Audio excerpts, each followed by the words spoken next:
me? Shit looking kind of crazy and shit. Got a nigga confined to the crib and shit, you know what I'm saying? Just snapping over these beats. Fuck it, I'm gonna go in right here, son. Hey, back in the stall to drop shit, yapping my jaw, back to the ball, like a college student practicing law. Imagine these niggas rapping with no capping involved. I get my wins and you won't notice, bitch, I'm Patrick McCall. MVP, packing my stats without passing the ball. Move my pivot when I kick it, skip the traveling call. I heard you spit, you call that rapping, that's embarrassing, dog. You taking shots with your shot like Sean Marion. Fall flat, you really should consider putting air in the ball. You step with it, a lot of niggas got flow on the best with it. Immaculate touch, don't mess with it. Testing it, get your dad hat blown with flesh in it. It's just business, nothing personal. Besides, I don't know you enough to dedicate a verse to you. In the mix of the quarantine, I still remain sick with them COVID-16s to kill a game with. You know, COVID-19, No, we're gonna do that one more time. Let's go. Kind of crazy and shit. Got a nigga confined to the crib and shit, you know what I'm saying? Just snapping over these beats. Fuck it, I'm going right here, son. Hey, back in the stall to drop shit, yapping my jaw, back to the ball, like a college student practicing law. Imagine these niggas rapping with no capping involved. I get my wins and you won't notice, bitch, I'm Patrick McCall. MVP, packing my stats without passing the ball. Move my pivot when I kick it, skip the traveling call. I heard you spit, you call that rapping, that's embarrassing, dog. You taking shots with your shot like Sean Marion. Fall flat, you really should consider putting air in the ball. You step with it, a lot of niggas got flow on the best with it. Immaculate touch, don't mess with it. Testing it, get the dad hat blown with flesh in it. It's just business, nothing personal. Besides, I don't know you enough to dedicate a verse to you. In the mix of the quarantine, I still remain sick with them COVID-16s to kill a game with. You know, COVID-19. Man, listen, hold on. My man said, what you said with the COVID-16s to kill. Wait, in the midst of the quarantine, I still remain sick with the COVID-16s to kill a game with. Yeah, man, listen, come on, bro, cut it out. Gotcha, man. Yeah. All right. So I want to welcome you to the podcast, man. It's good to have you. Man, appreciate you having me, man. Definitely, I like this platform. It's pretty dope, man. Yeah, man. You know, I just want to kind of, like I said, create something where people could come on and kind of, you know, we get a little bit more into the story, the backstory. Yeah. So as I was getting into the joint, I typed into the comments that, get your questions ready. My man is ill. He's a dope MC. He's a dope beat maker. He's an ill photographer. He's an ill graphic designer. And I would just say it's just an artist all around. Exactly. Just an artist. Put, man, just an artist or creative. Yeah. Simply put. So what came first for you? Well, firstly, necessary. Yes, sir. That's what you go by. And they could find you by several different, I'll put your information up so they could find you on Instagram and stuff. Gotcha. But what I think is really dope, talk to me before we get into like background and I want to kind of know what, with all the different creative stuff that you've done, what came first and how you kind of morphed into doing this thing and that thing and all the things. Gotcha. But first, GramJams. Tell us about GramJams. GramJams, man, it just came into me looking for a different format and a different channel for me to create, fuse me being an MC and doing graphic design.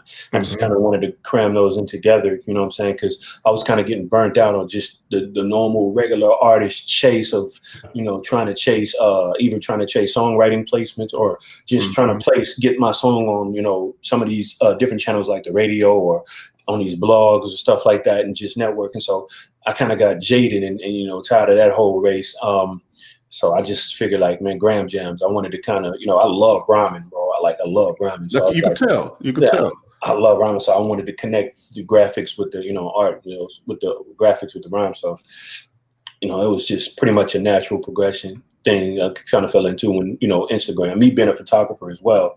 And it's like, I like the community on Instagram. There's a community on Instagram, with a lot of creatives that, that collab, and just connect with over the community, which is pretty dope. So I just felt this is another channel to me actually to bring in my artistry side. Cause for a minute there, I wasn't showcasing my music ability on there. I was just doing photography and graphic design. So I wanted to, felt like I wanted to, showcase my music ability too as well. So that's when I started doing GramJams. Yeah, it's real dope because it's a very unique way. And I think honestly, I would encourage this for anybody. The uniqueness that I love about it is that, we all individuals. You found a way that works for you to be able to display who you are. Like it's authentically you because you did all the graphic design. So for those that's looking at this right now, what you're seeing GramJams. And that's where you can listen to Knscry's music, but it's basically every post is a song, like a 1-minute song, just a hot 16 over a beat, and all the beats are hot and every verse is hot, and you know what I'm saying? It kind of takes you through this thing. And when I first started paying attention, I was like, my man must write all day. You know what I'm saying? Because I'm gonna tell you, man, I as an MC myself, like the more I got into beat making, the less I did the MC thing. And I mean, that's how it was. That's how it was for a point. Like when I was producing, I'd find myself, having myself up at night. I'd spend more time making beats. And you know how when you're a producer, you have those times where you have a plethora of sounds, and you have those moments where you just start going through all those sounds, and you might not even get around to making the actual track. Right. Messing with sounds. So I found myself doing that and venturing off that, and I was like, man, I do love rhyming, man. I got to get back to rhyme. What am I doing? So I had to, I got to find that balance. Yeah, I definitely had to find some type of way. Now I feel like I'm doing this more. I haven't made too many beats in a minute. I've been thankful for emcee. Shout out to emcee. emcee, boy, October 1st, and a few other producers, man. Like they just been shooting me beats kind of, and the beats they've been shooting me kind of helping me get back on my production tip as well. Right. So and that's what's dope. It's very carefully curated, in a way that's is tastefully done. Like I could honestly see. So let me tell you, me personally, when I moved from Chicago to LA, when I moved to LA, I had Chicago. No I doubt. got people in Chicago. Love Chicago. Oh, no doubt. That's home forever, man. And I came out here and I put together a band. We kind of had like a roots thing going on. And I noticed that performing in clubs it was one of them things that became like a chore to me. But it felt like the art of hip hop wasn't elevated enough. You know what I'm saying? And so what I wanted to start doing is doing performances, like collaborating with like an artist, a graffiti artist, and going and doing showcases of the art and the music. Performing with the band and all that at like art galleries, because I felt like when done right, hip hop is high art. It is. And I think you encapsulate that perfectly with GramJams. That's actually a thing I'm actually wanting to do in the future. Actually, do something more like that to make it more like a performance art with live art and visual arts. You know what I'm saying? Around kind of like performing in front of an exhibition, or or expose with some arts, with a few cool artists. You know what I'm saying, that I actually been connecting with throughout these past couple of years. It would actually be pretty dope. That's actually a pretty dope idea, actually. Yeah, man, you should do that, because I just kind of feel like, we somebody taught me a term the other night, hip hop fluent, and that's no matter what we do. You do business, I do business, but the core of the culture that we are emerging from is hip hop. Yeah. You know what I'm saying? It don't make us any less businessmen. Exactly.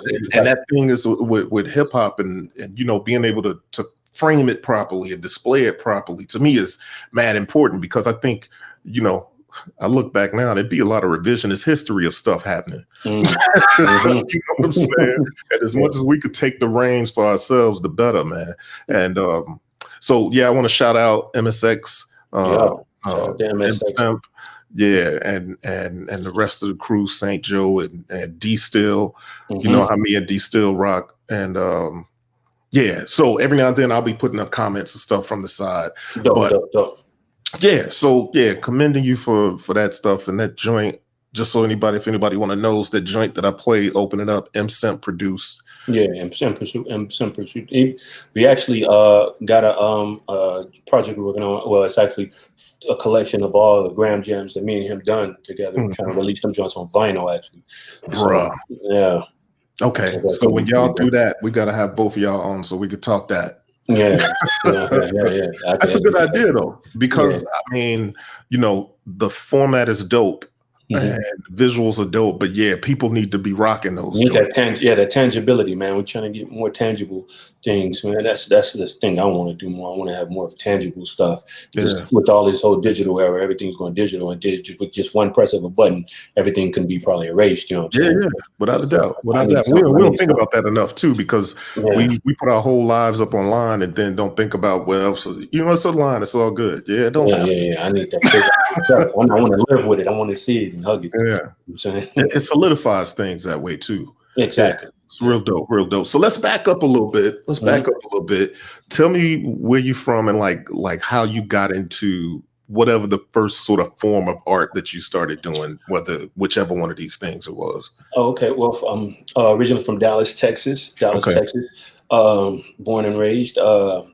Grew up a murder kid, a real creative kid. I got into doing art. I was a painter, a very moderate, maybe intermediate, I would say, painter. You know what I'm saying? Because my dad, he was pretty much a cartoonist.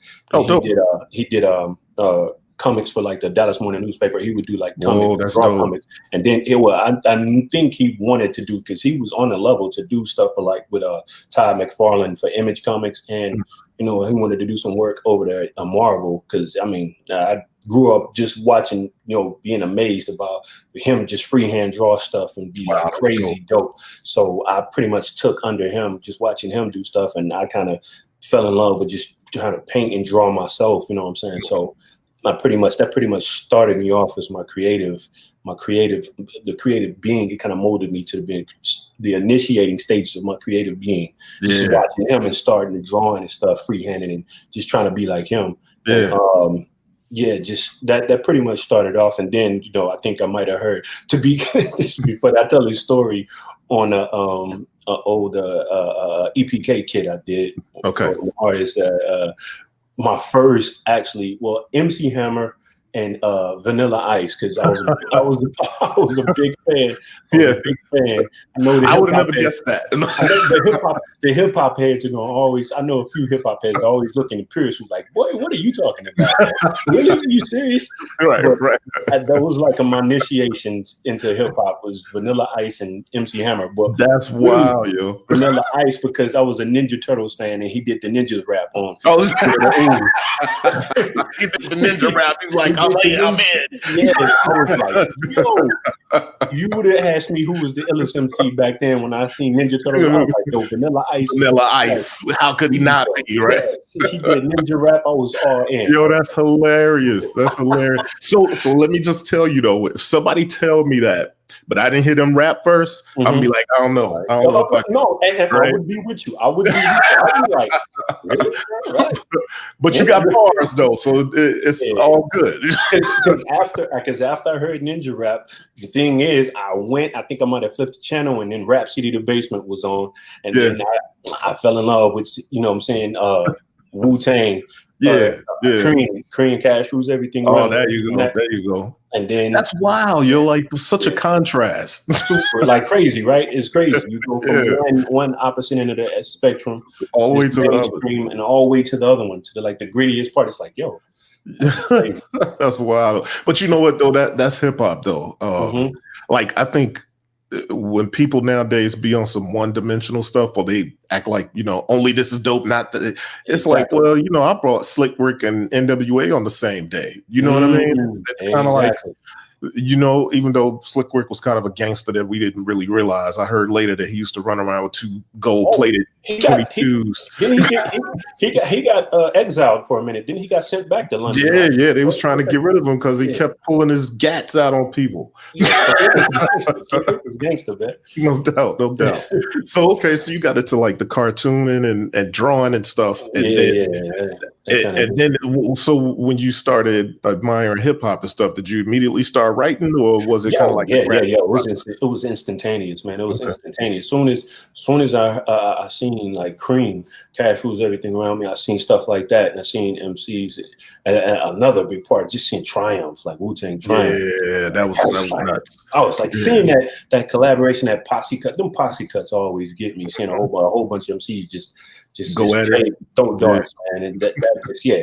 I was in my room, you know how back in the days when you had the tapes, you had to put you had to put even like pieces of tissue and tape to record. So yeah, I came from that era. That's the era I came from. I would have 2 stereos. I put the recording tape over here and I record and put the Triumph instrumental over here and just rap. That's me. That's my childhood. I almost feel like that's like initiation right there. Like you know what I mean? You got to go through that much trouble to get it done because you love it. Exactly. You know what I mean? Like that's real right there. Because I do remember doing that, and then even getting to a point where somebody gave me some equipment, and I didn't have proper stuff, obviously. So then I took a boom box and I had a mic, and then I would play some stuff here, and then try to overdub it onto that, record it onto it. You know what I'm saying? Yeah. And then when I get done, it would be a whole composition. It'll sound like it went through a trash can or something, but it was raw. And then on my whole producer, I think I went from doing that to the stereo thing. So I didn't have money, you know what I'm saying? This is kind of how I got a production. I didn't have money to pay cash for the beats. So I wanted to find a way to make my own beats. MTV Generator came, a music generator came out. Okay. And that's when I started making beats on that. Me and McEe from MSX, we always go back and forth because he used MTV Music Generator as well. And a few other producers I know. But that was like my initiation into production. Like, I would take that and I would hook up my Philips Magnavox CD burner. I would run the audio into that to burn the beats on there that I make. You know what I'm saying? So I wouldn't have to use the memory card to save them. Yeah. Just burn them directly to CD. That's dope. That's dope. See, that's why I say sometimes it feels like, you know, the technology nowadays is the gift and the curse. Exactly. Yeah. You know what I mean? The access to the technology is the gift and the curse. Is a gift because it gives a lot of people access to stuff that we would normally have access to. But man, it's like they'll never know that struggle and that love that come from that struggle.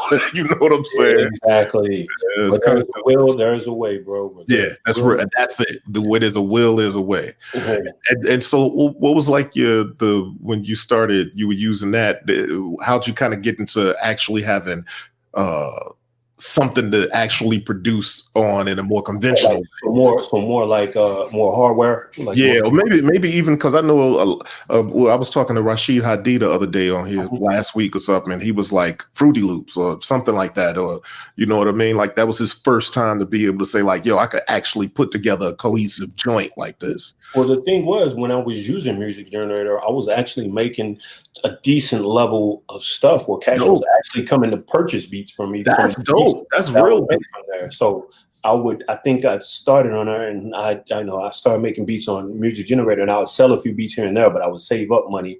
And I think I saved up enough to get me like my first one was a Phantom X6. Oh, the Phantom X6, a Roland Phantom X6. Yeah. And I got one of those. That was like my upgrade. And I would use that as a slave to run it into Acid Pro 5.0.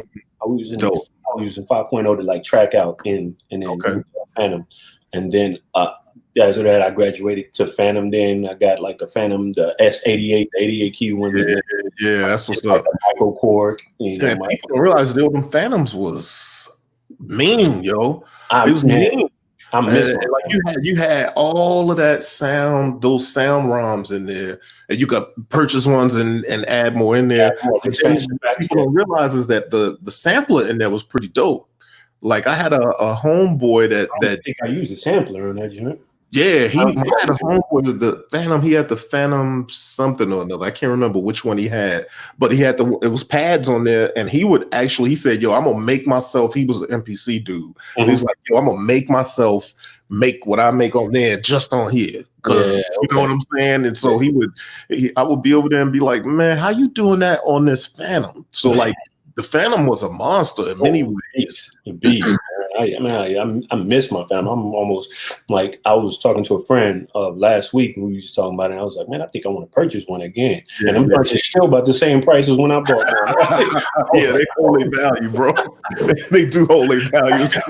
You look them up, you're like, damn, really? That's what's up. That's what's up. So no doubt, man. So that's cool though. You had an actual interesting sort of lineage of doing the stuff, and you rock with the Phantom for a while. Mm-hmm. And it's interesting you say what you say, because that's the same reason I started producing.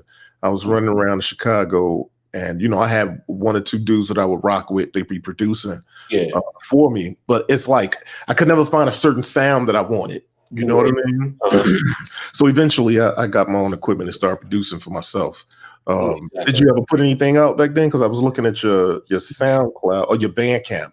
Yeah, It goes back to 2010 or something. Yeah, it probably only did 2010. So around 2003, I actually released. I was under a local record label in Dallas called Big Gun Records, and I released an actual full length LP called As Promise. Now, I can't remember. It's somewhere. It might be on my SoundClick.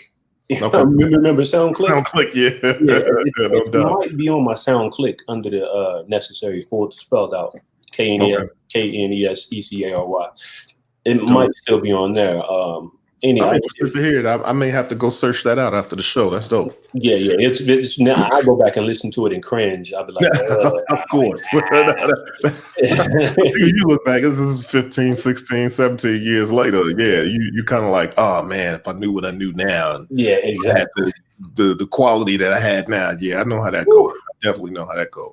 Yeah, and I think you go back to the more primitive area where you think, oh, we killing it right now, man. Yeah. You come back now, like, what was I thinking? Yeah, this is true. That's the way we going down, no doubt. Yeah. That's what's up. So around that time though, was you doing graphic design too, or did you kind of get into graphic design later?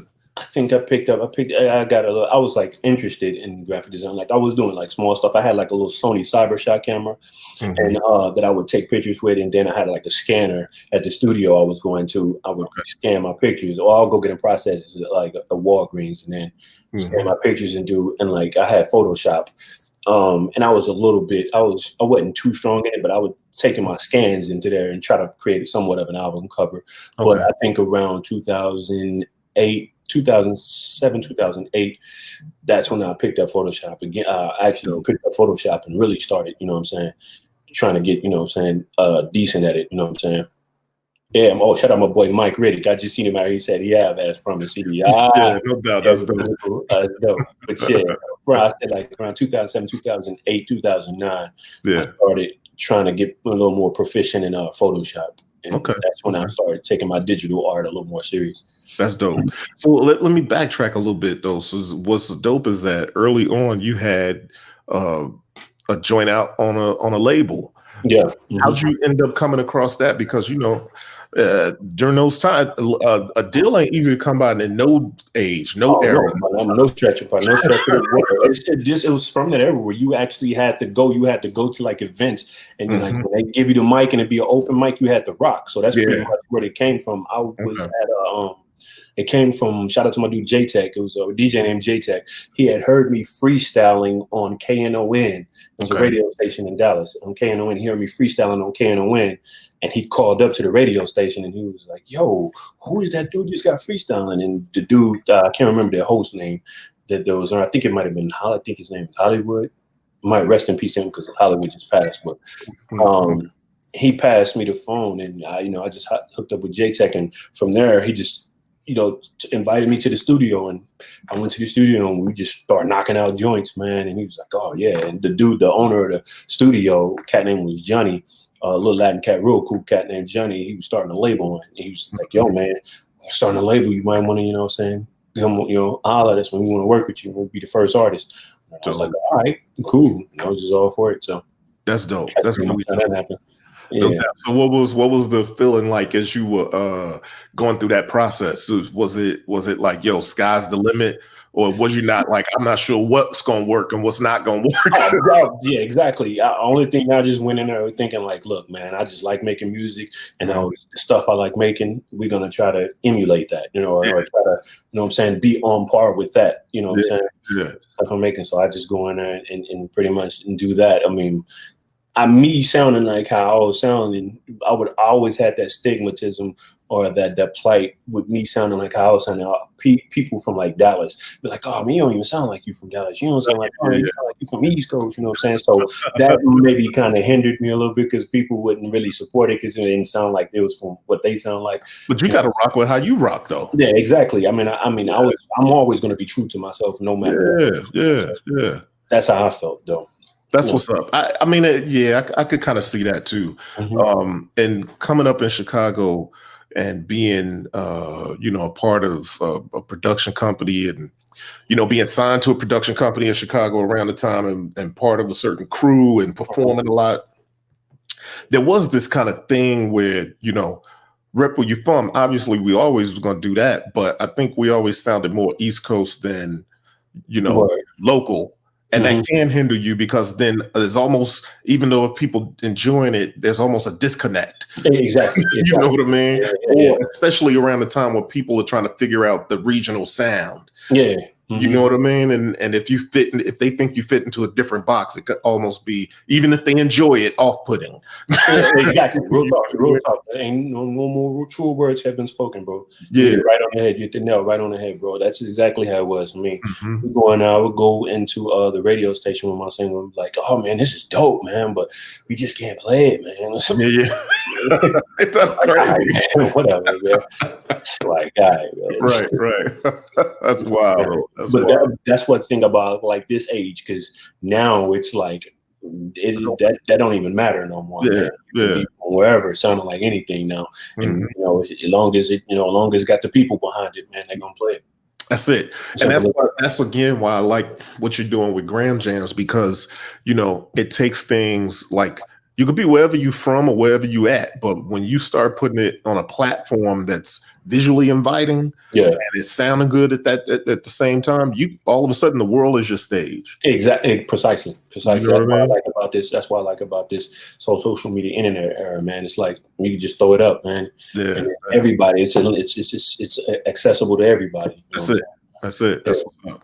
Yeah, that's real dope. So how do you end up choosing like the cats that you collab with that make beats and stuff? How do you end up choosing the beats? Is it just because it's probably all you got relationships with them anyway? Yeah, I mean, that's pretty much ultimately what it is, man. I have a relationship with most of these producers, and they'll just link up with me.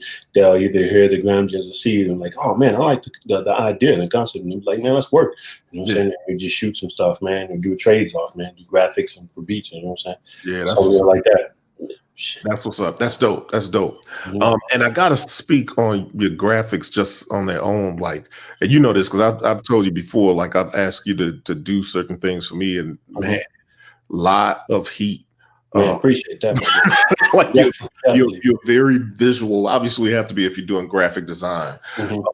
Did you end up going to school for graphic design, or did you kind of? I did real briefly in the Art Institute of Dallas. I went there for briefly because the reason I went up there because one of my friends had came back and he had a camera, because I can't remember exactly what he was taking, but I seen him come back with a camera and a MacBook. I was like, "Man, you just gave me a MacBook." He was like, "Yeah, I went to Art Institute, man. I enrolled, man, and then in one of the classes they automatically give you, you know what I'm saying, come with the MacBook." I was like, well, that's cool. That's exactly what I was like. Yo, sign me up. No doubt.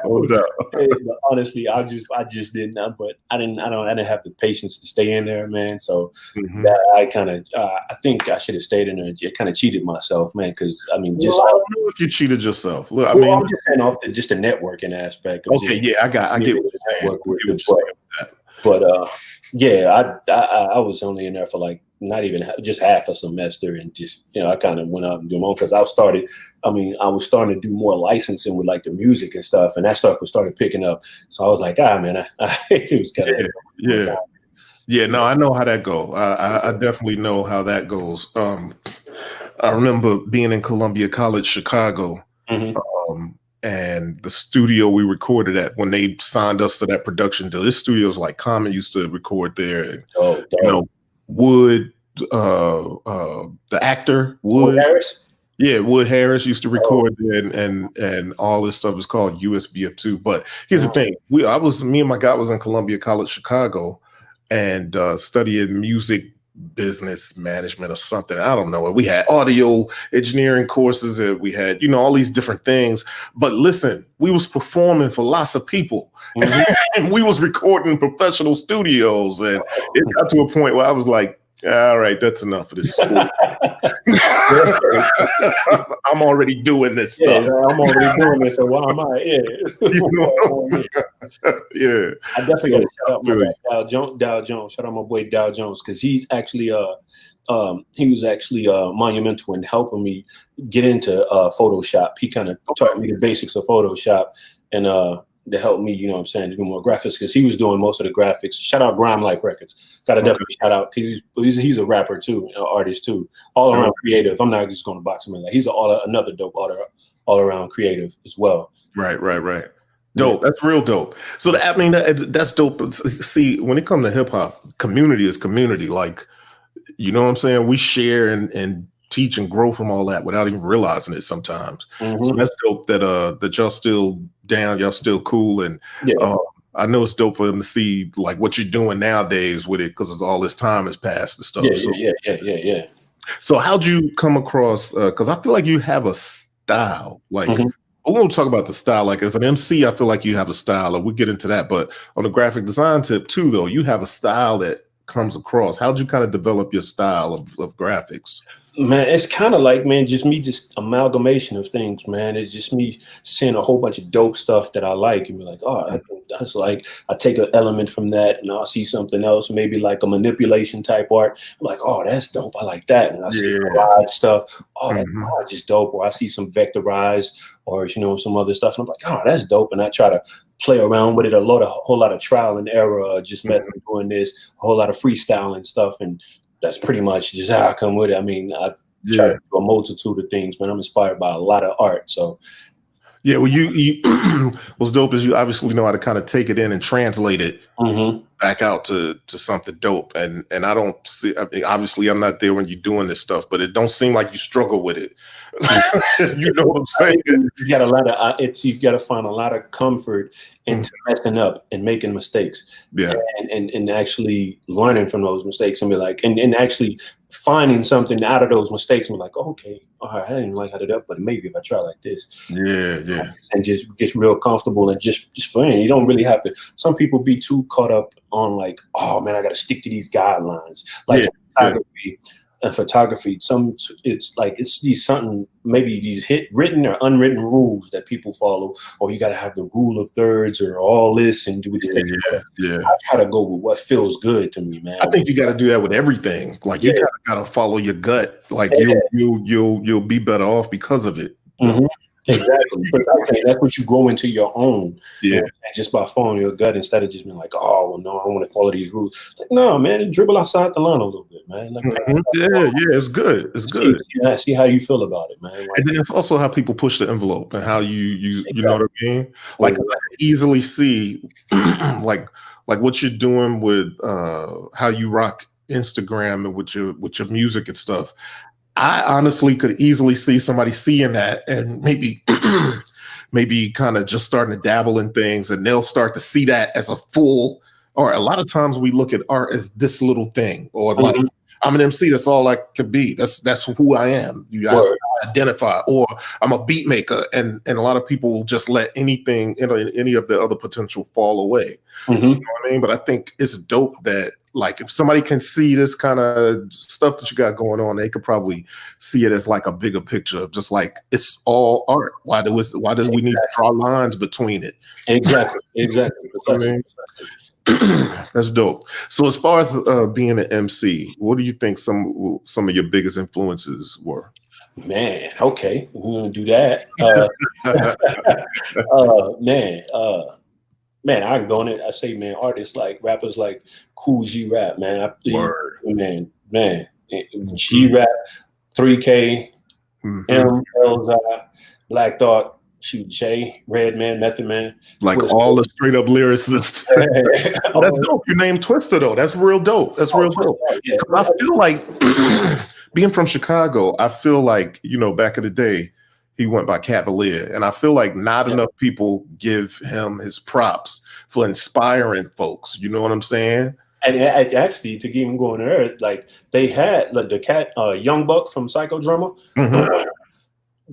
Them like him, like people sleep on that guy so much. Like Young Buck, him, Twista. Like it was. I had my moments where I was like, it was rappers I heard, and I tried to emulate. I tried to sound like, and Twista most definitely was one of them, because I think in my more primitive years, I was a tongue twister. I used to always rap fast. I used to try to rap fast, and that automatically. And that teaches dexterity too. It's almost like doing paradiddles. You're a drummer, you know what I'm saying? At one point, you're going to try to do that, and you may even enjoy it and do it. But I feel like that builds dexterity and yes, it does. You know, makes you fluent and doing that. You know. It super does. That's why I say when like when you hear most of those cats, see, I said Wild Style. Yeah. Conflict was definitely another too. Yeah. Or Never from Crucial Conflict. Like just the fluidity and just the and Busta Rhymes does it a lot as well when he double times. It's the way he does, instead of just rapping fast. You know how, I don't know, I might be dating myself by stating this example, but like Gangsta Pat, he did his third verse on Pat is Back, and he just did that, and back then when I first heard that, I was like, God, he killed this verse. No, it was just a straight, and he wasn't really rapping fast. He was just it was more See, that's as a lyricist, you can't help but to get into that kind of stuff and that kind of like the kind of the way somebody's cadence is right. You know, because they don't always have to be even real complex either if the cadence is right. You know what I mean? And as a matter of fact, sometimes even just lyrics in general, somebody could just say something that sound like flavor, but taken out of context. Like for instance, I was on a podcast the other day, and an RP guru, somebody said lemonade was a popular drink and it still is. Like, oh, that was whack. I was like, hold tight. Wait, we ain't doing that. You know what I mean? Because the thing is you know, that's flavor. When you an MC, it's like that's flavor. That's that whole let the chain swing, act foolish. You whimsical with it. You know what I'm saying? Exactly. That's why I say when you Busta Rhymes, like my boy Degree says, Busta Rhymes is a great example. I say Busta and Prodigy from Mobb Deep is another great example of that, because it's nothing really spectacular about him lyrically, but it's just the way he said it with his conviction and the way he just delivers it. Like EOP rock 40-inch cables, drinking white labels, my chain hang down on my dick, my piece bang glass tables. Like, it's just him just saying it like what I'm saying. That's lyricism and cadences, because it's you know, a lot of times it's the voice. There's MCs that I respect that are large, that are very well-known names that I don't dig their voice, but I respect them as MCs, but I can't really listen to them. You know what I mean? And I won't name them because I ain't even trying to hear what might come from that, right? But no, like the thing is like it's about the voice. And like, does a dude sound like he believe himself when he's spitting? Yeah, that conviction, man. The conviction, you know what I'm saying? And then, you know, how it feels when he riding the beat and the cadence, that depending on whatever it is. And to go back to what you're saying about the whole tongue twisting, it's almost like, for me, it's almost like paradiddles. And then when you get to your whatever other styles, it's easy. The difficult stuff you mastered. Exactly. That's why I felt like I had it was a period through my MC journey where I felt like, and people can vouch for that know me, I went like super, super, super underground, where I was like listening to Organized Confusion, Pharaoh Monk and Prince Paul, and to all the deep stuff and rhyming big words just for the sake of rhyming big words. Like, I can listen to that stuff now when it's complicated and hard. I go back and listen to some of that stuff. I'm like, what in the world was I thinking? I think I had to go to that journey to end up where I am now, because I think going through that where it is a certain element of critical thinking, and then certain elements with concepts of into writing, and I think it helped my writing incrementally. Like, big time. Because what you're doing, it's all exercises, man. Me and my guys found that so back in the day, you know, there was always ciphers. By the time we got to a certain place, it was always ciphers. You'd be in a cipher. But the first time I freestyle is that I realized my two closest homies was freestyling. I'm like, wait a minute, I ain't heard that verses before. You know what I'm saying? And so they was like, yeah, because it's freestyle. We keep rapping every day, all day. We running out of verses. You know what I'm saying? But then you speaking. Oh, go ahead. Go ahead. No, go ahead. Go ahead. No, when you speaking of freestyle, I don't want to make mention, especially you from Chicago. Gotta bring MC Juice, bro. Of course, Juice all day. God, freestyle. Every time I hear him freestyle, bro, it gets me. I get too hyped, bro. Yeah. Juice is a monster, man. Juice is a monster, and that's what I'm saying. That's that culture of that, like the Chicago hip hop culture is deep in a way that a lot of people don't realize. Like, had a lot of stellar MCs, and I've been fortunate enough to be in ciphers with a lot of them dudes in the '90s and stuff, and be performing at the same places, and you know what I'm saying. He was a beast. He was an absolute beast. It was just fluid. It was like talking to Jay. Exactly. It was just simple. You know what I'm saying? Tell when an MC gets in his zone, when everything, his freestyle, when they start just locking in and all the bars just come more fluid. Yeah. Juice does it all. He knows how to lock in. It's like he knows how to fall into a meditative state of rhyme. You know what I mean? But that's that lyricism stuff though, man. And all that stuff makes a difference, and you know, everything else becomes easy. I found that too when it came to freestyling back in the day. For me, if I didn't read books all the time, you know what I mean? I would like I kept reading because it was almost like it fed it. I would have stuff to pull from. Like words were just bullets, man. Yeah, you know what I'm saying? So yeah, man, it's just like the other stuff we talk about. I feel like all that stuff is exercise and exercising a muscle and stretching out that muscle so that when it comes time to do what you do, you got all these different things you could pull from. Exactly. Dexterity, the complex stuff, the big words, the storyline of even framing a story, you know what I'm saying? And how to hit a punchline, how to, lead up to it, you know what I'm saying? Lead up to a punchline, how to lead people into some stuff just so they like hanging on the word. And then when you hit them,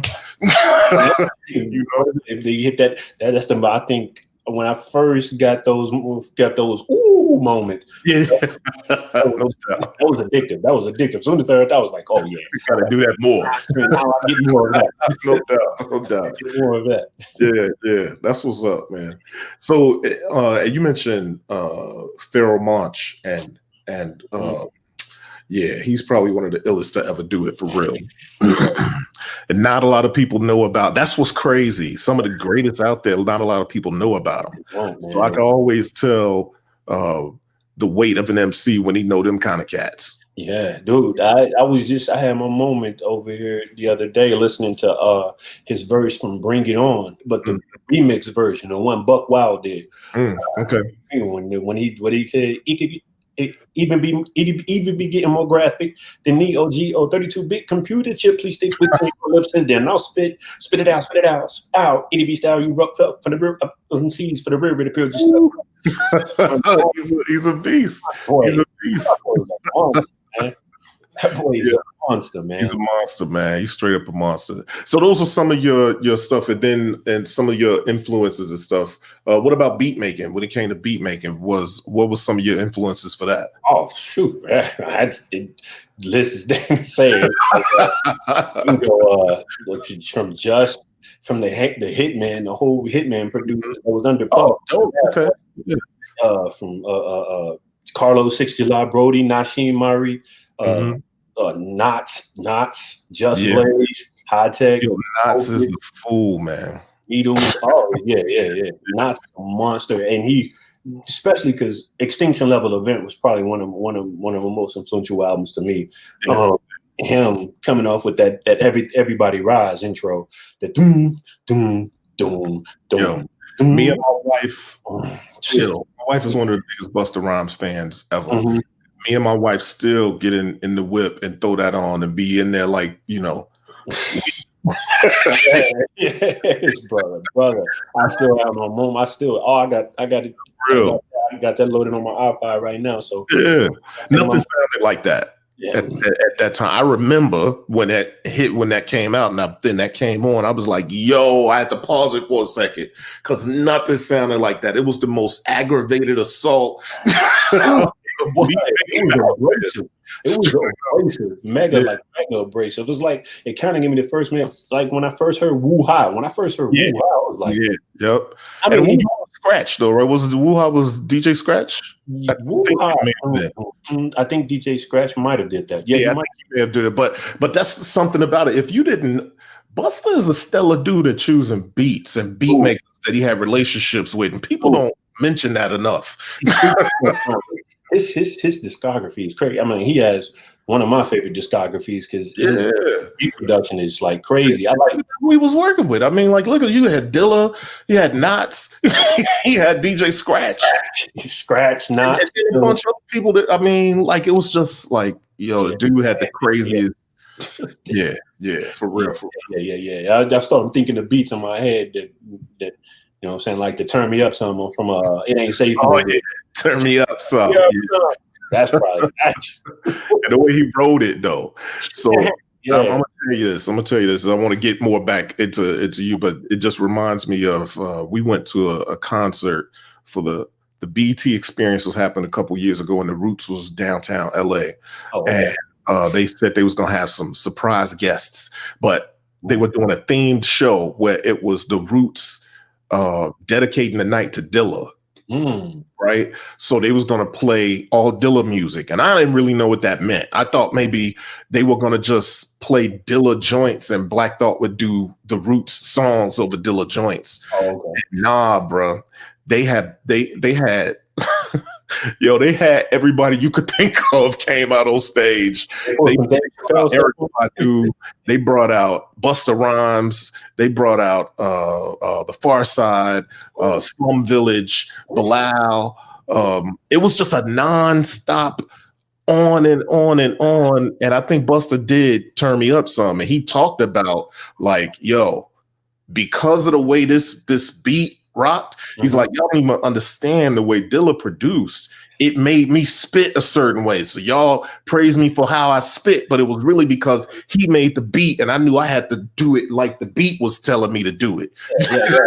That's how a lot of happened in one way is when you hear the beat is pretty much giving you direction where you could go. Yeah. It's a multitude of ways to ride the beat. It's so many ways where you can be on beat, off beat, where you can fall into different pockets of the beat. I think cats nowadays, they only fall into one pocket of the beat. Everybody else, like, fam, it's so many ways you can run to this. So many ways. You just got to be open to it. And so I talk to D Still a lot, and that's one of the things we talk about. And Miles Davis used to say this too, that as the MC, you may not even know that you're doing that, but like you find the rhythm in the spaces, you find the music in the spaces, and allow yourself to interpret. You know what I'm saying? The music through how you spitting. Ultimately, brother. Yeah, that's what's up. Miles Davis, yes. He was definitely on that. He used to talk about that all the time. Like, you ain't got to do everything all the time. Let it breathe. Exactly. This efficacy in the breathing of the joint. You know what I'm saying? So better word what Jay-Z say, let that bitch breathe. No doubt. So yeah, man, I mean, I could tell that, you know, you got a rich history of just love for hip hop. And I think that comes across in your art and your beat making and, you know, you as an MC. So what you see, what's like the future plans for things that you got set up for you know, moving forward? Mostly we're pushing on this GramJam things, man. We're trying to do more promotions on that, get more eyes on that, and more maybe some creative ways to get people engaged on GramJams. Some more of that, some more graphic work, some pretty good stuff coming up with the graphics. You know what I'm saying? You got to keep it wrapped. Hopefully, it comes into fruition like we planned it to. But yeah, we just keep my head low and stay fired. the graphics and the music. You know what I'm saying? That's what's up, man. I love the like. I mean, I've said it off already, but the way you combine it makes a huge difference. You combine those things in a way that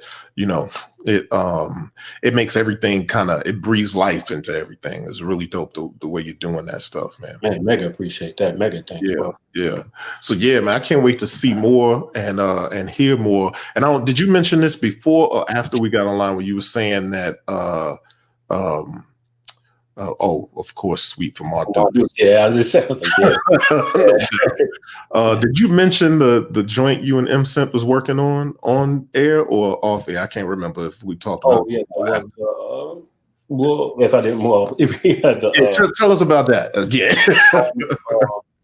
Trying to plan on doing a vinyl release with the all the joints me and emcee have done for the GramJams. So we're doing a collection of them and putting them on vinyl and trying to release those here soon, hopefully. You know what I'm saying? And with all this quarantine thing clear up, you know what I'm saying? Yeah. All that, but yeah.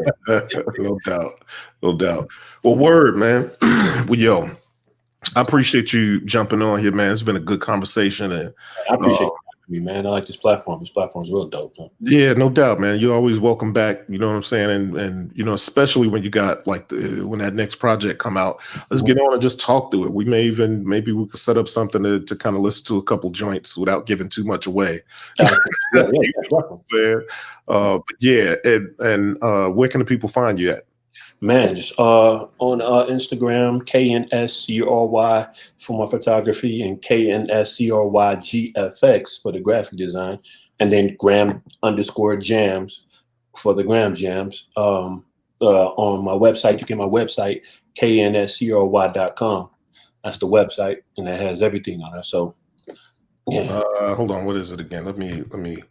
I want to go which to one. Which one is which one? Oh, hold on. All right, I'm gonna go to it on the website. Yeah, the website is just knscry.com.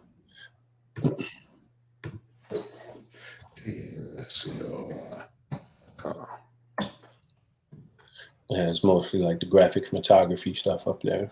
Mm-hmm. Well, hold on. Before we go about the photography, I don't think we talked about the photography though. Like, how'd you end up dealing or getting into photography and stuff like that? Man, this is pretty much, man, I love taking pictures, man. I think I always carried like a Sony Cybershot with me. Like everywhere I go, I would just go and take pictures, man, and like stuff, like taking those small pictures here and there. Mm-hmm. And shoot, I think it just kind of grew. I mean, once Instagram came around though, it even grew, like my love for photography even grew, like connecting with a whole bunch of other dope photographers around the world. You know what I'm saying? Like I say, the sense of community that Instagram has, you be over there, build with other creatives, man, and it kind of grew. Like I went from just taking a cyber shot, and then on my phone, I was like, man, I might as well go and get me a freaking actual camera. Yeah, camera, actually a good, credible camera to take some pictures with. You know what I'm saying? That was actually in Gary. That was actually in my trip from Gary and Chicago, actually. Oh, dope. This was Gary, Indiana. At I got stranded in Gary, Indiana before, man. It was a hell of a night. Couldn't get back to Chicago, but kind of scary because this was very, very sketchy character. Hey, Gary is that place, boy. It's Dawn of the Living Dead. Gary, like they are not playing over there. It's a little rough. It's real rough. Dope photos, bro. Yeah, that was from a trip to Gary, and that was at Horseman. I'm in Horseman Middle School. It was abandoned. Mm-hmm. And and then I think I'd go from going over to Gary, then go to Chicago and link up with some of the homies in Chicago. We just snap a few joints, just roam in the city, man. That's the thing I like to do. Like if I go to a city I've never been to before, I just like roaming the downtown or roaming the unknowns and just snapping. You know what I'm saying? Taking my own little guerrilla style tour. That's dope. That's dope. Do you ever end up pulling from the photos and stuff and creating designs and stuff later? Oh yeah, most definitely. Definitely. For some of the cars, and it's up from a few because I've been doing like taking photos of like these detail shops. I've been taking like photos of their inventory, taking pictures of their inventory, and they'll like hire me to do some graphic work too. So I might take pictures like other cars from some of the pictures that I took and throw them into like make like a collage graphic style. You know what I'm saying, for them, just to throw up like some promotional work for them. That's dope. So what's a typical, so do you find that you're doing all of that stuff in the same day? I'm saying like graphic design, spitting a verse, making a beat. Like, is it all fluid that way, or you end up getting in certain moods? Yeah, I mean, that's pretty much what it has to be, certain moods, you know what I'm saying? Or whatever work calls for it, you know what I'm saying? So someone might hit me like, oh, they might commission me to do something like this, or you want to do a graphic for this, or maybe if they want me to take the pictures as well, I'll go take the pictures and, you know, do the graphics. And then I might be in the mood, hey, I got to knock out a GramJam. So I'll go knock out a GramJam. No doubt. Create the graphics for it. So yeah, it just comes, I'm trying to knock it out as it comes. The inspiration comes. That's dope. That's dope. And you did my city proud, man. These Chicago photos look great.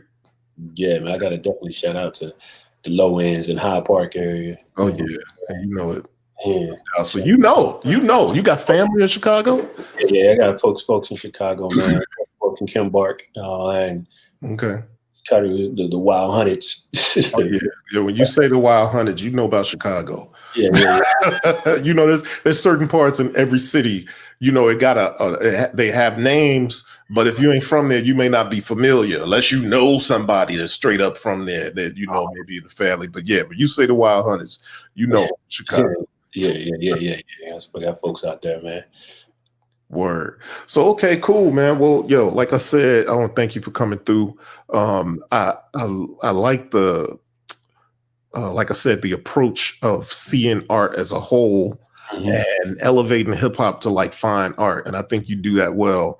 And I definitely think, the world will be better for finding out about that. You know what I'm saying? Yeah, man. So yeah, you're welcome back anytime you want to come back, and we're gonna call it one right there. Any last things you want to say to anybody out there before we get out? Man, just much love to the people out there, man, and shoot, let's just create, man, influence the world, man. Yeah, and follow him on GramJams because also you do some pretty dope lives too, and question and answers. Yeah.